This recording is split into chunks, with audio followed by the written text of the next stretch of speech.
हजारों ख्वाहिशें ऐसी कि हर ख्वाहिश पे दम निकले। बहुत निकले मेरे अरमान, लेकिन फिर भी कम निकले। मिर्जा गालिब का ये शेर हर जमाने में मौजूद है। ख्वाहिशों का कोई छोर नहीं है। हर इंसान के भीतर अंतरहीन ख्वाहिशों की एक फहरिस्त होती है। अब वह इंसान अमेरिका का राष्ट्रपति ही क्यों न हो। भारत सरकार के बेहद लोकप्रिय सड़क परिवहन मंत्री नितिन गडकरी साहब ने भी एक सार्वजनिक समारोह में इन्हीं अधूरी ख्वाहिशों पर बोलते हुए कहा था कि पहले टिकट फिर जीत की फिक्र।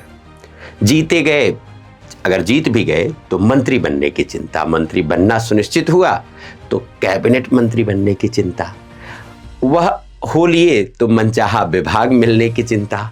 तो इन ख्वाहिशों का कोई और छोर नहीं है। अब आप सोचिए कि अमेरिका के राष्ट्रपति मिस्टर डोनाल्ड ट्रंप की कौन सी ख्वाहिश बची होगी, लेकिन नहीं, वह भी अधूरी ख्वाहिशों के तलबगार हैं और इन्हें हासिल करने के लिए वह हर जोर आजमाइश कर रहे हैं।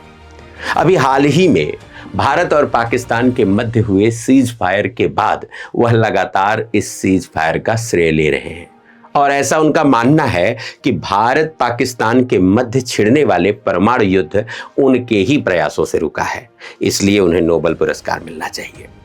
शांति के नोबेल पुरस्कार के लिए उन्होंने अपने प्रयास युद्ध स्तर पर जारी रखे हैं। अब आप सब इसे समझिए कि शांति के नोबेल पुरस्कार के लिए प्रयास युद्ध स्तर पर, क्रोनोलॉजी समझिए कि वह मन ही मन चाहते हैं कि भारत पाकिस्तान दोनों यह प्रस्ताव भेजें कि मिस्टर प्रेसिडेंट को नोबेल पुरस्कार से सम्मानित किया जाए। इसके लिए उन्होंने भारतीय प्रधानमंत्री नरेंद्र मोदी को कनाडा में हुए G7 की बैठक में सीधे अमेरिका आमंत्रित किया। अब मोदी जी तो अपनी तमाम व्यस्तताओं का हवाला देकर किनारा कर लिए, फिर विश्व के सबसे बड़े लोकतांत्रिक देश के राष्ट्रपति ने निर्वाचित पाकिस्तानी वजीर आजम शहबाज शरीफ की जगह फील्ड मार्शल असीम मुनीर को लंच पर आमंत्रित किया। इस लंच के बाद दो काम हुए। पाकिस्तान के विदेश मंत्री ने ट्रंप को नोबेल पुरस्कार से सम्मानित करने हेतु प्रस्ताव भेजा और अमेरिका ने इस प्रस्ताव के सम्मान में ईरान के 3 परमाणु ठिकानों को तकरीबन नेस्तनाबूद कर दिया। इधर भारत बार बार सीज फायर के लिए किसी भी तीसरे हस्तक्षेप से लगातार इनकार कर रहा है। भारतीय प्रधानमंत्री अमेरिका भी नहीं गए, साथ ही भारत वर्तमान वैश्विक संकट के मद्देनजर इजरायल और ईरान दोनों के संपर्क में है।